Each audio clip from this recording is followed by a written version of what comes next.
really. Yo mga par, kamusta? Ang paalala ni Marlon Tapales kay Inoue at Manny Pacquiao dinumog ng mga sikat. Pero bagong lahat mga idol, suportahan nyo naman ang ating channel. Maraming salamat po.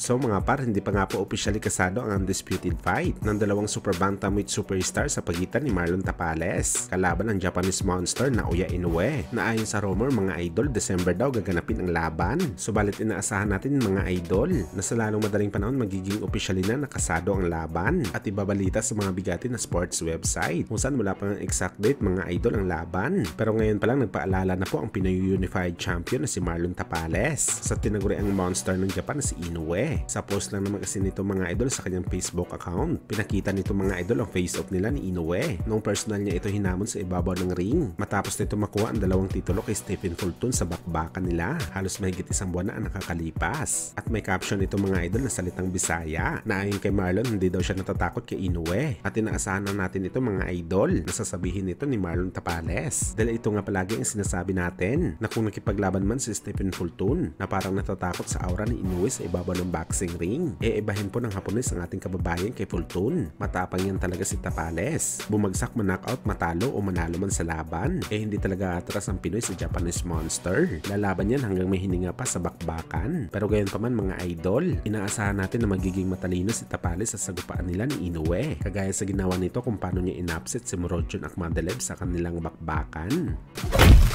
Samantala WBA Light Heavyweight Champion Dimitri Bivol gusto manalo si Charlo sa laban kay Canelo sa paparating na September 30. Isa sa mga dahilan ni Bivol mga idol kung bakit gusto niya matalo si Canelo para magkaroon daw siya ng pagkakataon na mapalaban sa world title fight. Kung si Canelo daw kasi mga idol ang manalo kay Charlo, maghanap daw ulit ng alibay ang kampo ng Meksikano para umiwas sa kanya sa laban sa 168 pounds. Ayaw daw pilitin ni Bivol ang fighter na ayaw makipaglaban sa kanya at hindi na daw siya nagulat mga idol sa pag-iwas ng undisputed champion dahil malamang alam na ng kampo nila na mas matinding punishment pa daw ang tatanggapin ni Canelo sakali makipag-rematch ito kay Bivol sa bakbakan.